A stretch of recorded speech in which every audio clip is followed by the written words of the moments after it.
Okay, we are live. I want to thank our live viewers and remind everybody that we will be doing a regular Sunday show at 3:30 p.m. Central Time. We'll be doing the regular show at that time. Right now, what we're doing is a Shawn Bevins interview. We're going to be getting started here in just a second. We're going to be talking about the Canadian Firearms Registry, more specifically the Quebec Firearms Registry. So we'll be getting going here in just 1 second. Is everybody ready to fly? I'm ready. Roger. Gary, you ready to go? Yes, sir. Okay.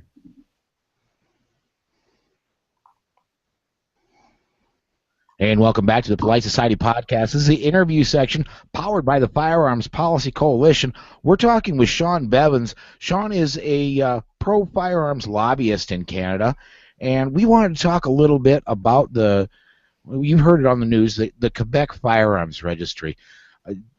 Thanks for joining us today, man. Yeah, thanks for having me, guys. So, Shawn, what we know so far is that and this is not new news, the National Firearms Registry in Canada is gone. Yes, sir. It was eliminated by a law called by the Conservative Government of Canada. Basically, in 2012, they passed a law called C-19, which basically eliminated the long gun registry. Now, from there, shortly thereafter, so I mean, just to get a whole understanding of where the gun registry came from, and specifically, it was part of a bigger scheme, which is still actually current law in Canada, which is Bill C-68. And C-68 stemmed from the Polytechnic massacre that occurred in Montreal, committed by a crazy guy named Marc Lepine, also known as, his real name was actually Gamble Garby, and kind of strange, but had Gamble Garby committed what he did in 1990, back in those days, he'd been known as a terrorist, but in those days he was just known as a crazy, gun-toting, gun-liking guy. So the result was C-68 that was passed by a Liberal government, and then subsequently, following C-68, they enacted what they called the long gun registry. So basically, simple. We've got a whole bizarre firearms classification system in Canada as well. Handguns have been registered here since 1932, if I'm not mistaken. I may be wrong, but we've had a handgun registry for a good many years. And certain types of firearms are classified either restricted, non-restricted, or prohibited. Prohibited classes would be converted full auto, some types of short-barreled pistols.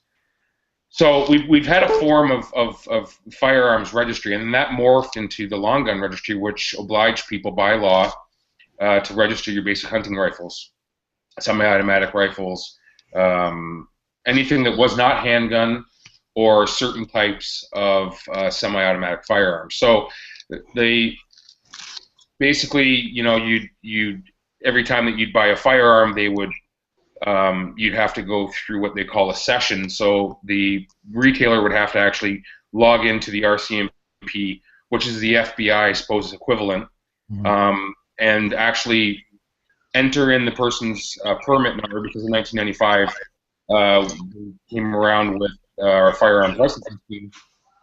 I'm just trying to give the listeners a context so they understand where the whole thing came from. So, long story short, we had the firearms registry program up until 2012. In 2012, the federal government eliminated that. They actually promised it was going to cost $2 million, and ultimately it cost $2 billion. And in fact, the Auditor General, who was in charge of the file of auditing the expenses related to the long gun registry, actually stopped counting because he was too discouraged to continue.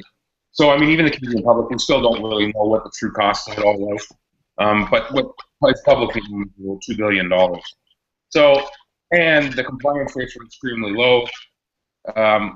We know that there's roughly anywhere between 15 million and 21 million guns in Canada.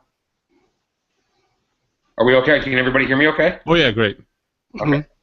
So we according to import records, there's anywhere between 15 and 21 million guns in Canada. And the compliance rates with the long gun registry are extremely low, in the tune of about 7 million guns were actually registered. So nobody really registered the guns. It was an unpopular law, and really, there's only very, very few cases of people actually being convicted of not registering their firearms. So it wasn't something that was widely enforced. It was a huge waste of money. Obviously, as we all know, gun laws don't work in any shape, form, or fashion. Bad guys are going to get guns, and they're not going to register them. So, I mean, it's just, I'm kind of singing to the choir here, so I won't go down that road. But, so, Quebec, because of its relation with the Polytechnic that occurred in Montreal, they built the gun registry and the firearms laws as a memorial to these young ladies that were killed because of Gamble Garby. Now, Shawn, hasn't the government of Quebec always been a little different, had obviously a contentious relationship with the rest of Canada? That's a good question because, contrary to what the mainstream media wants you to believe, I think it's important that we talk about this, the geopolitical kind of, I guess, situation that the Quebec is in terms of its uniqueness because of the French language. But during the last elections, now voter turnout here on the provincial level is extremely low. Voter participation sits around 46%. So you can consider that any government that would be, let's say, in a minority position, meaning that they are a minority government, which would mean that there is no majority because the number of seats didn't give a majority to one particular party. And in fact, most of the separatist governments that have come through this province, the last one being Pauline Marois, and she's kind of the one that reinitiated this whole we're going to go back after the gun registry. Only 17% of the voting franchise voted for her. So, I mean, literally, if you look at the numbers in terms of franchise voters, she was actually an illegitimate government.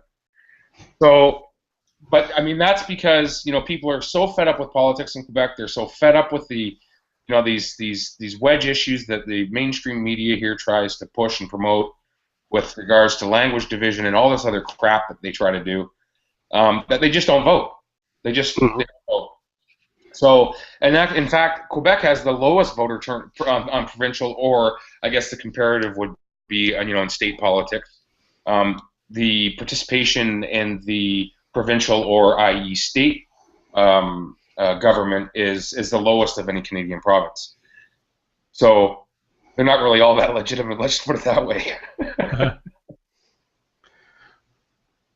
So does that low participation rate mean that people are just disinterested in what the government does and therefore don't keep them accountable?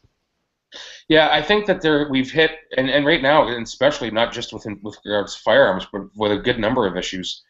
And I hate to refer to them like this, but that's what they've become. It's become this bourgeois elite ruling class that is totally and unequivocally disconnected from the people that put them there.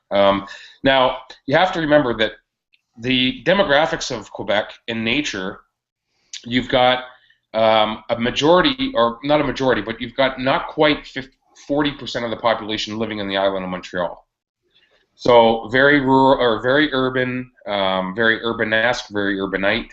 They live on an island, and they're afraid of everything, right? Okay. They're in total fear of everything. And in fact, what's ironic about it all is that Quebec media is controlled by about 65 people, and they all live in this place called the Plateau de Montréal, which is this this fancy little neighborhood where politicians and the media, they all live in this one little spot on Montreal Island. So I mean, they're all in cahoots. I mean, I don't want to sound tinfoil hat here, but I mean, it's the reality. That's where they live. That's where they socialize. So getting back to the gun registry, so basically Quebec comes out. In fact, the PQ kind of initiated it, and then Jean Charest, who was a liberal. Now keep in mind, there are no right-wing conservative parties in provincial government in Quebec. They're all left-wing. And to be argued, some of the things that have come down the pipe with regards to other issues, we would be the most socialist, I'd want to say almost communist-esque province, probably including all of the states, including California, New Jersey, New York, Washington, some of these other liberal places. But we are by far the most socialist with, basically what I'm doing right now, guys, I'm sure that I'm breaking the law. You're speaking in English. I'm doing something. I'm breaking a law. See, I'm sure that I'm breaking some law somewhere, whether it's municipal or provincial or otherwise. But so anyway, there was a situation with students, okay, and then you guys, I'm sure, have heard about them in the news. The students are out protesting in Montreal. They're breaking stuff. They're burning private property. They're breaking into stores. They're looting. They're doing all this stuff. They do this every spring. And that became a very difficult situation for the ruling at the time, the premier who was in power, which would be your equivalent of a state governor. So basically, the premier at the time needed a way. He knew that he was in trouble because of the students. They were out in the streets complaining about free schooling. They want everything paid for them. Everything's entitled. It's socialist, right? Hey, why not? Everything's free, and everybody else pays. Not a problem. So Jean Charest basically wanted to reach out to his base and thought, well, if I reach out to my base, maybe they'll donate a little bit more, and maybe I'll get some support, because at that time he was taking a heck of a beating. So he decided that he was going to get back into this long gun registry debate. And in fact, so there was, imagine this if you can. You've got a legislature, provincial or equivalent, like I say, a state legislature. Unanimity, okay? Now, there are 2 million regular licensed firearms owners here, and probably 3 million if you include the possession only, and then beyond that, all the ones that aren't licensed, you're probably talking, I don't know, maybe upwards of, 3.5 million people own firearms in Quebec. Population of Quebec is about 7 million. So, probably better part of 40% of the population have firearms, okay? But, you're dealing with governments that only get 17% of the majority vote, and they're really, illegitimate. So they're making decisions for the quiet majority, and generally those types of people don't vote. So Jean Charest, he cooks up this idea that, we're going to go after the gun registry. In fact, unanimously, the National Assembly, which would be similar to your state legislature, passed what they called Law 20, which included a whole, think of the UN ATT on steroids, okay? If you've got a $20,000 Blazer rifle, you have to get a provincial registration number engraved on it. Huh. So you can imagine. So what happened was they passed through Law 20, it went through the initial stages of legislation for provincial, and then we had a turnover of provincial or state, the equivalent government, and the bill died before it really went anywhere. So we have, per province, we have what they call a chief firearms officer, and their job is to enforce the Federal Firearms Act, okay? Now, the chief firearms officer of Quebec is infamous for imposing, arbitrary rules and regulations and laws that are beyond the scope of the federal law. Basically, they just make them up. So I don't like that you've got glasses and that you've got, gray beard. All of a sudden now I decide, well, you're not pretty enough, we're not giving you a firearms license. And, take me to court over it. That's kind of the mindset, right? It's insane. So for 9 months after the destruction or 2012 passage of C-19 at the federal level, now remember, all of Canada's firearms laws, okay, are basically within the purview or through the divisions of power, right? You've got different levels of government, so you've got your federal and then you've got your state. So in this case, through the division of power, there are certain responsibilities that belong to the federal government, and there are certain responsibilities that belong to the provincial government. And the federal government actually through jurisprudence, it was deemed by the Supreme Court of Canada that firearms was a federal jurisdiction and that they were to deal with all firearms and its regulation. So Quebec cooks up this thing. They push this brutal legislation through the National Assembly about how they're going to create this, miraculous gun registry that's going to, waste a whole bunch of money and save nobody and prevent no crimes. Because in fact, over the 10 plus years that the firearms registry program existed here in Canada, not once they could not link the solving of one single crime to it. Not one. Right. Because when you kill somebody, you need the actual gun as proof. This is the weapon they used to get a conviction in court. So I know I'm rambling on here. I know it's but it's very complex. So sure. Law 20 goes through, and then for 9 months, something bizarre happens. Okay, Quebec tried to force the Canadian government to preserve the registry data. Okay. They are saying that Quebec spent $400 million on its portion of the data, which is absolutely false. It's absolutely ridiculous. The federal government basically reimbursed Quebec for any expenses. But beyond that, so it went to lower court, and ironically, the lower court judge gave Quebec judged in favor of Quebec, saying, the federal government has to give the data to Quebec, okay? And subsequently, the Attorney General of Canada appealed that. It went to what we call the Superior Court, and then essentially it went on to the Superior Court of Appeal, and then it became a constitutional question, and it went to the Supreme Court of Canada. Now, the judgment that we just saw... if I could, Shawn, we're gonna jump to break here. This is a good point to keep people listening, so... if I could, I want to run to break quick, and we'll come right back with more Shawn Bevins right after this.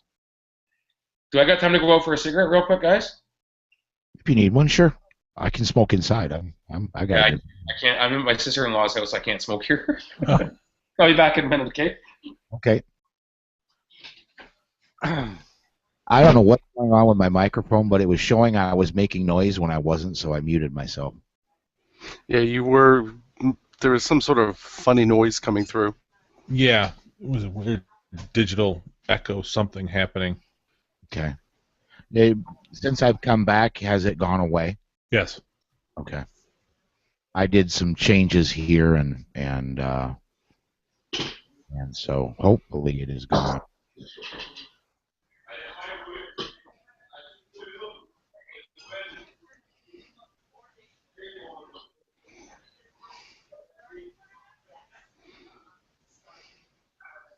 Yeah, I can go smoke later.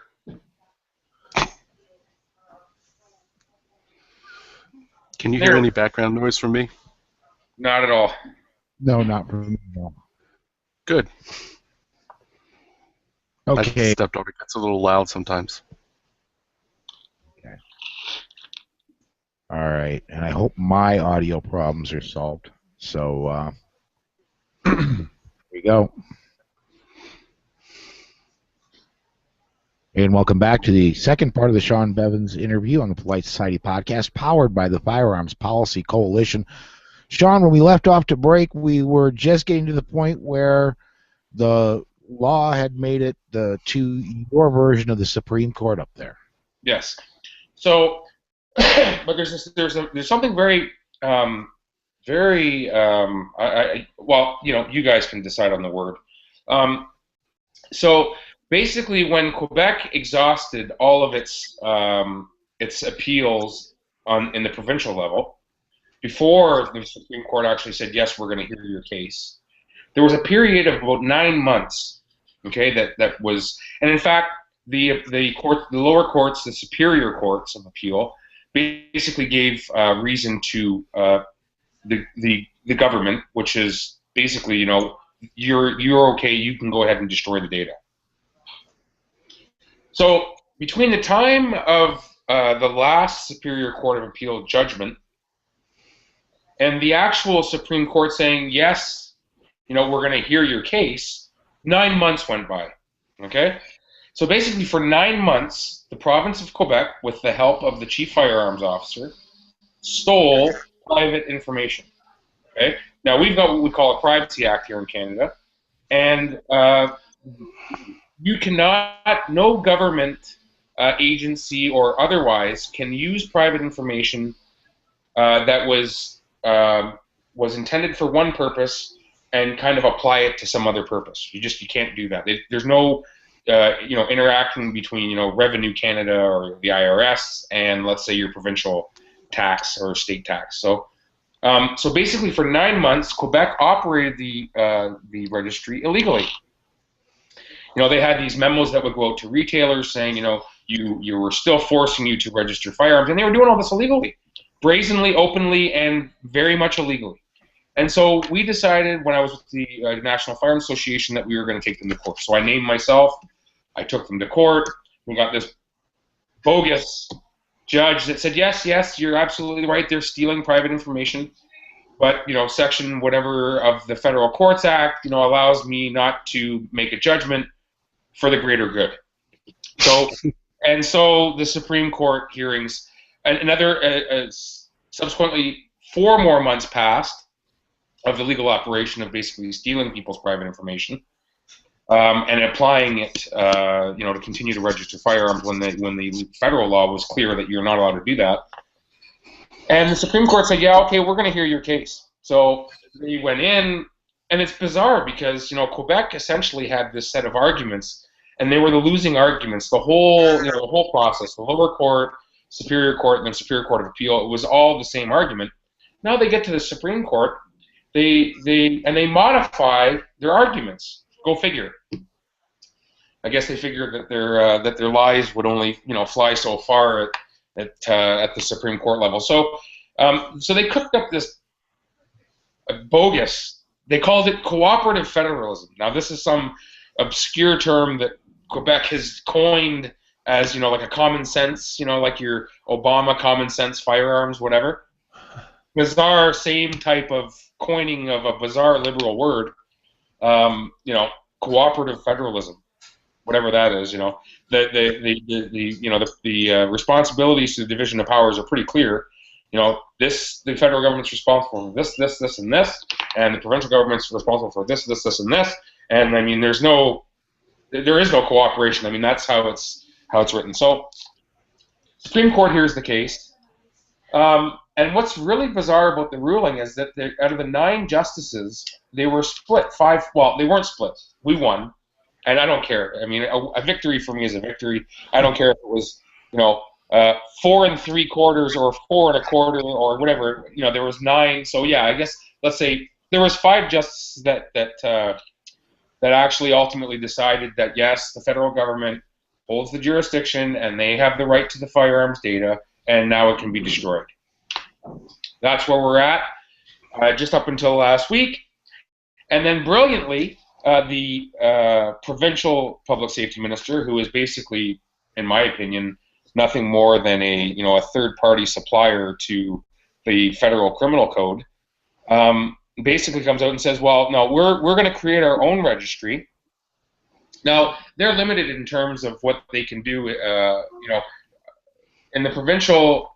So you've got penal, and you've got when you break a law, if it's a criminal code law, then you're subject to criminal code punishment.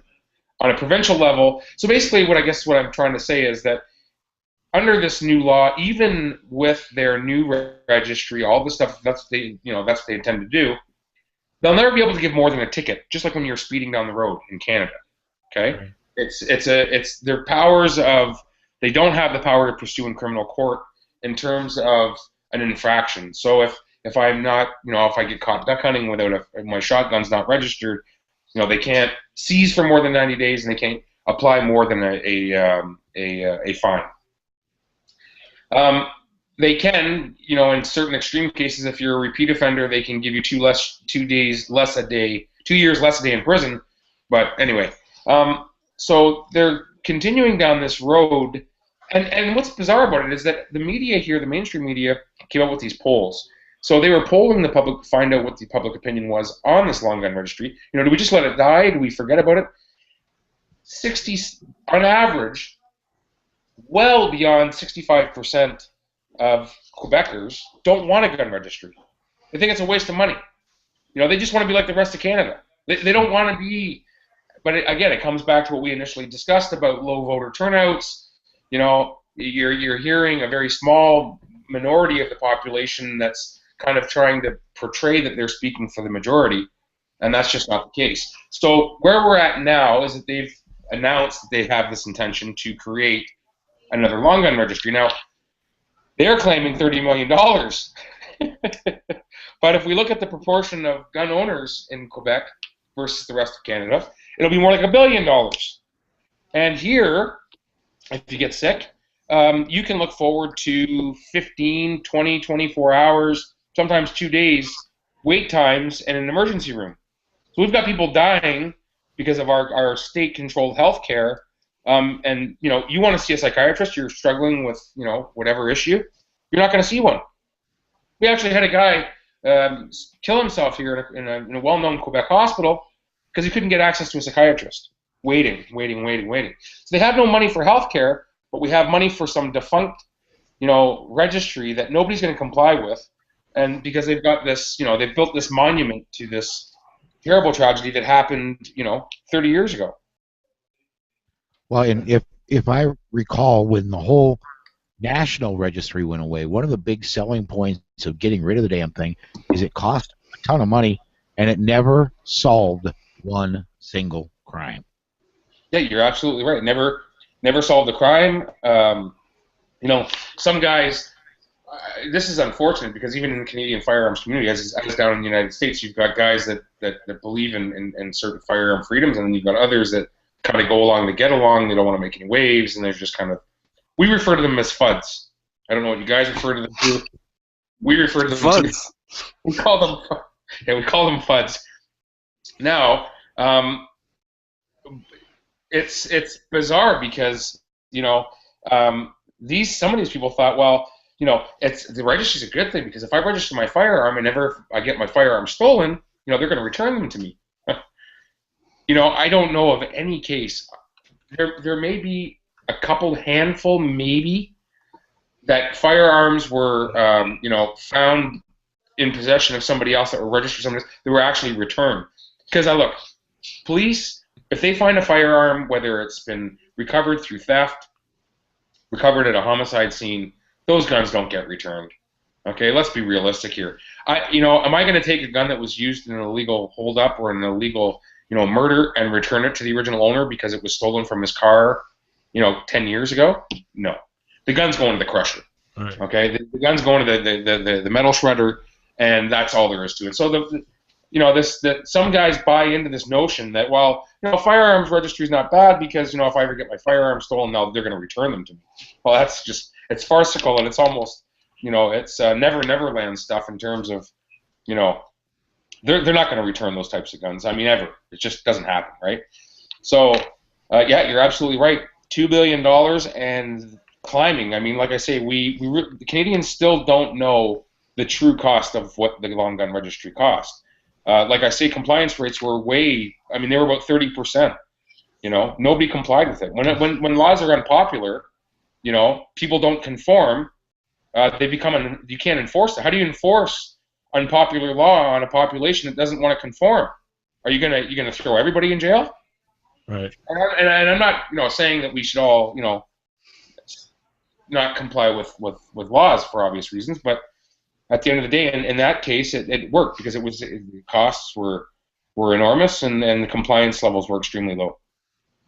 Was compliance primarily an urban thing versus like people who live in the north?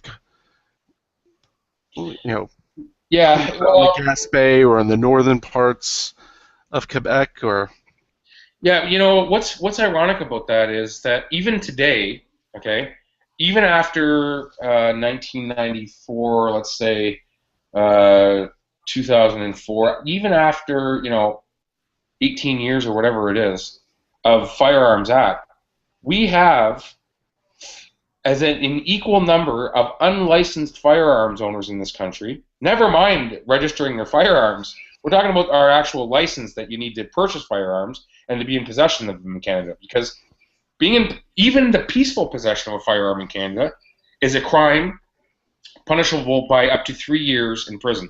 So I'm a dairy farmer, never broken a law in my life, never even got so much as a speeding ticket. I have a 22 that's been in the family for 100 years. It sits in the milk house, and I use it to shoot the occasional rat. Okay, I just so happened to my neighbor gets his car stolen. The police show up at my house. They want to, question me if I saw any suspicious activity at my neighbor's place. Police come in. My wife says, "Oh, he's out in the milk house. Go out and see him in the milk house." They come out. They see the 22 there sitting in this rusty old one single shot Winchester, 22. And they ask the guy, now it's no longer about his neighbor. Now they want to know about the gun. Hey, let me see your license. I mean, people just, whether it's rural, whether it's urban, the way that our laws work, the RCMP, they'll change certain conditions in our law with regards to firearms classification or, something else. And how can you advise those people? You can't advise people that don't have licenses. How can you reach those people? You can't reach them. So the people that were unlicensed before, you see, before 1995, we had a different system where it wasn't a criminal offense to be in the peaceful possession of a firearm, okay? And today, after 1995, it is. So all of those people, there's millions of them out there that just were not aware that the law had changed. And so, I mean, even compliance with our licensing scheme is extremely low. I mean, probably, we've done some research. Well, not we. I talk we, but past tense. The NFA had done a lot of research on finding out exactly how many, and they think, according to the numbers that we've got, that there's 7 million gun owners in Canada, and there's only 2 million licensed. So, unpopular law. What can I say? Because what's funny. Firearms are as much as a Canadian culture as they are American culture, and in fact, something that a lot of American listeners might not know, that your Second Amendment came from the English Bill of Rights. Right. And the English Bill of Rights was law in Canada for 200 years. Canadians had the right to bear arms. It was part of English common law, and it was codified and enshrined in the Second Amendment. But, hey guys, you stole your Second Amendment from Canada. Well, England. Or you took it back. You took it back, really. Well, we invaded Canada more than once. Yeah, you did. Tried anyway. Tried. All right, well, we are coming up on break again, but I do want to thank you, Shawn, for joining us and explaining what's going on. So real quickly before we head off to break, right now, if somebody lives in Quebec, if they buy a long gun, do they have to register it? No, absolutely not. And it's a huge victory because they can buy a firearm in Quebec. A memo came out shortly thereafter by the RCMP, your equivalent of the FBI, that basically advised all retailers, resellers, that there's no more gun registry and you guys can go ahead and buy all the guns you want without having to register them. Very cool. Very, very cool. It was a huge victory. I mean, it may not seem like anything, but I have to give kudos to the Conservative government here because we are the only nation in the world, okay, in terms of our position on the UN ATT. You guys are, Obama signed it, he, whatever, wants to ratify it. We did not, we're not involved in the UN ATT. Our Conservative government kept its promise, got rid of the long gun registry. Now we're looking to repeal some of these draconian firearms laws that we've got. So for the first time in a civilized, developed Western nation, if you will, we're actually rolling back or peeling away firearms restrictions because they figured out, the game is up. The laws don't work. It doesn't work in the United States. Doesn't work anywhere they're deployed in the world, and they're not working in Canada. So the Conservatives know that. And they're trying to make life a little bit easier for law-abiding citizens. Very cool. Well, thank you again for joining us, Shawn, and we'd like to have you back again when more stuff about Canada comes up that we need to talk about. Absolutely, I'd love to come back. Hang on, then, everybody. We'll be right back right after this. Okay, and we are clear. We are still live, and when we do have live viewers, I want to remind everybody we are going to be doing our live show at 3:30 p.m. Central Time today. Go ahead and join in. And we did get one comment on YouTube. And I think it was just somebody checking in and saying hello. But before I take us offline, I want to just make sure of that. Where did it go? There we are. Yeah, it was, I can't see. SKS Hugo. Yep. So, hello, SKS Hugo. Come join us at 3:30, man. All right, I'm going to take this offline.